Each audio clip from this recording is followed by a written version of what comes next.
yet we introduced CM technology to India 20 years ago, so it's definitely an established technology. If we set our sights to the vision for underground mining and we start to look towards achieving 100 million tons from underground, there's a lot of work to do to get there, and we need to get there fast. We can't wait another 20 years. So how is it possible in other countries? Well, what they do is they start their working day with a mindset that is geared towards high productivity. So high machine availability alone is not going to be enough to get us there. If we want to achieve 100 million tons, we still need to have high machine availability, but we need to make sure that we have high machine utilization and high operator efficiency. The entire ecosystem needs to be lean, mean, and efficient. So we need to transition from accepted benchmarks today to a high productivity mindset. So what do I mean exactly by that? Well, it's things like operator hot seat changeover, reduction in scheduled maintenance hours. So today, the accepted norm in India is 4 hours in every 24 hours. We can introduce condition-based monitoring through digitized service. High availability of the coal evacuation system, high availability of ventilation systems, reduction of operator cycle times, and synchronization of cutting and bolting sequences, which are just a few that I want to touch on. But basically, technology and data and data-driven decision-making is the backbone of many of these ecosystem improvements. So I'm going to talk about some of the improvements and initiatives that we've introduced in India within the last year, but also that we're introducing to India this year.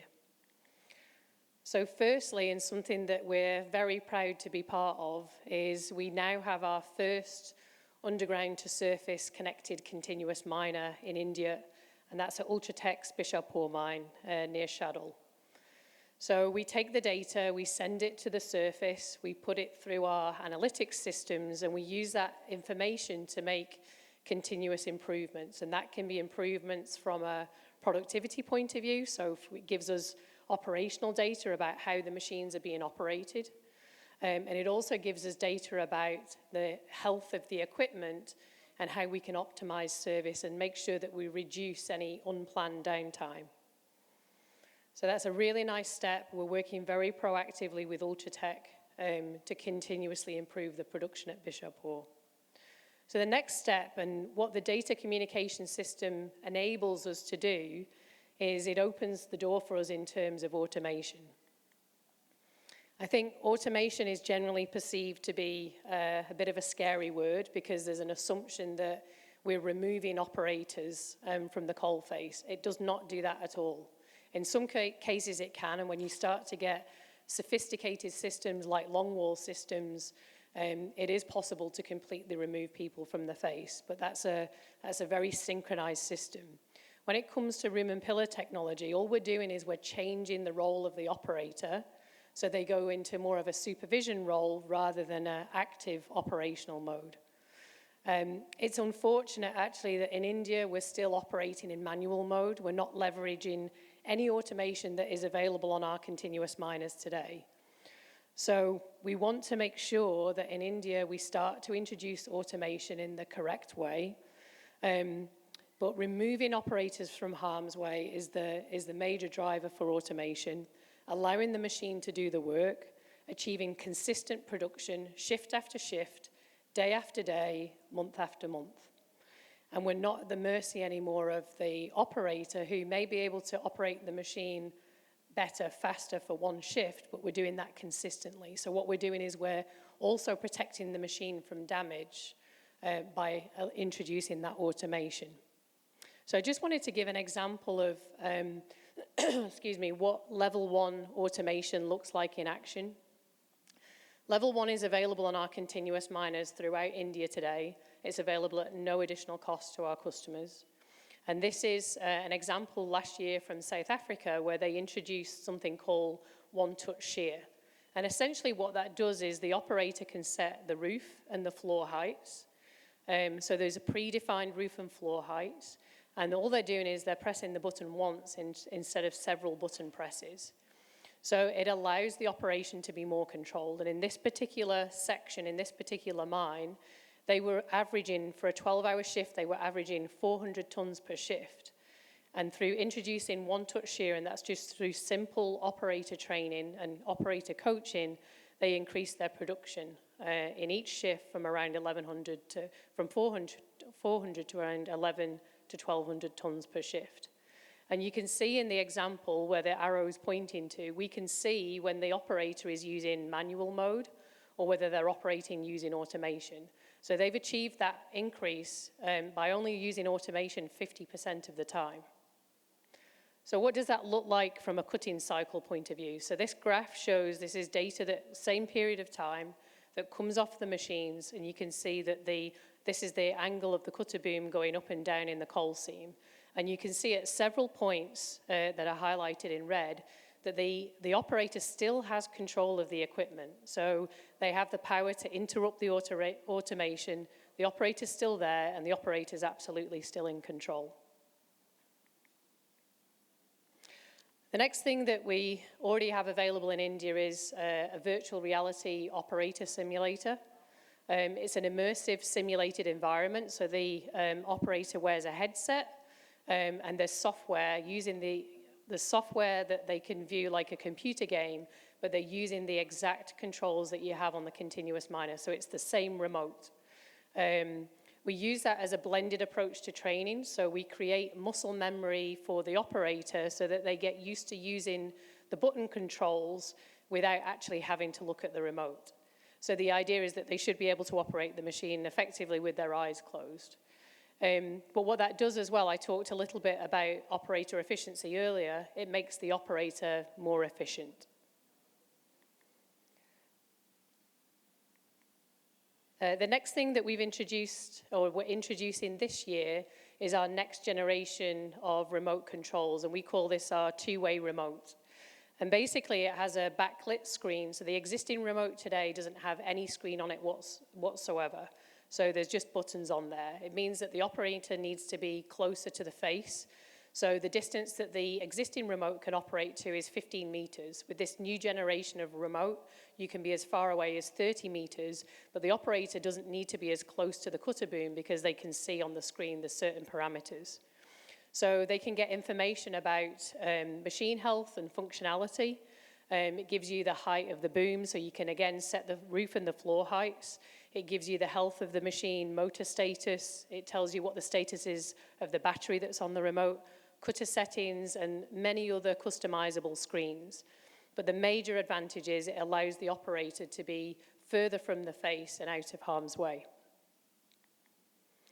The next innovation that's come into India, and we have this present in many other countries, is proximity detection, which creates greater awareness underground. So the operator wears a personal device on their person, and that interacts with sensors that are situated around the machine. So we need to be mindful that when we're increasing production, we're also maintaining safety standards. There should be no man-to-machine interaction underground. So there's basically a fence that is like a theoretical fence that's created around the machine. There's yellow zones and there's red zones. The yellow zones slow down the machine functions, but the red zones automatically cut the machine down. So it's it can be used as a training tool, but it also makes it safer to operate underground. And then finally, just talking about digitized service.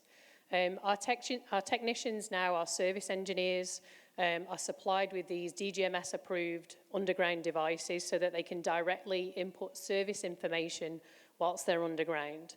That's all integrated with our asset management system. So what we're doing is we're trying to make it easier to service the equipment for our technicians and making their work more simple. But when the devices come to the surface, all of that data gets uploaded and we've got instant access to it, not just in India, but globally. So finally, as we collectively drive towards 100 million tons from underground in India, the ripple effect is felt across the entire supply chain. It's not just about having more mines, it's about having more productive mines and leveraging the latest in technology and innovation to be able to achieve that. So as we set new standards for India, we're definitely on the right path to achieving safe, smart and sustainable mining. And this is intrinsically linked to the need to have parallel improvements in coal infrastructure and logistics. Obviously, we've got plenty of challenges ahead of us, but it presents a lot of opportunities. Thank you. Thanks.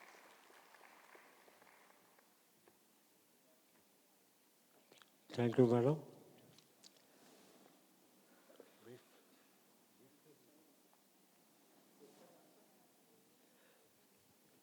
You have any questions?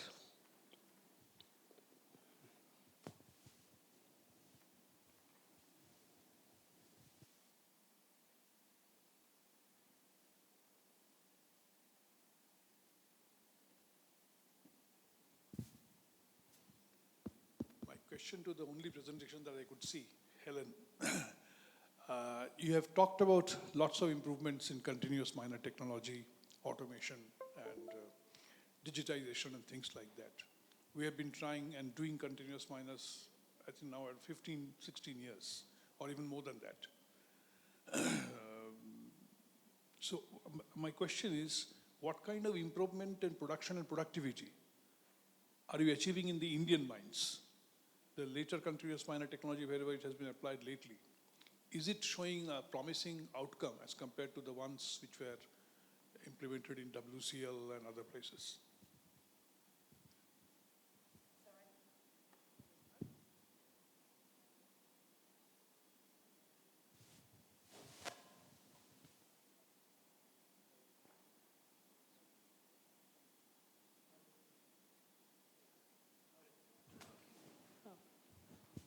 How's that? Oh, very loud. So we've done some very focused effort with Ultratech at Bishopore. Generally speaking, the mining conditions in the Coal India mines tend to be a little bit better. So the coal production is a little bit, the standard is a little bit higher. But there's still more to be done. But there's limits within the coal production for the Coal India mine. So certainly working with some of private mining customers, some of the commercial coal block owners, we're now starting at the very beginning to understand what their production requirements are and then trying to model that to see what the potential is for that mine so that we can guarantee some level of production. So we've definitely seen some improvements with Ultratech and Bishopore, and TMC is the operator there right now. So we started probably 18 months back with some focused effort with TMC and with Ultratech that we were getting 98, 99% machine availability month in, month out. But the production tonnages were 12,000 tonnes a month. This is from a low height section. We helped them to increase that up to 35,000 tonnes a month. So we've tripled their coal production. And that's through joint effort. That's not just about what the machine can do, but it's about using the data to understand how's the machine being operated, what are the bottlenecks, what's the next opportunity. Once you fix one problem, how do you move to the next one? So it's all about a continuous improvement mindset. So there's so much more potential that can be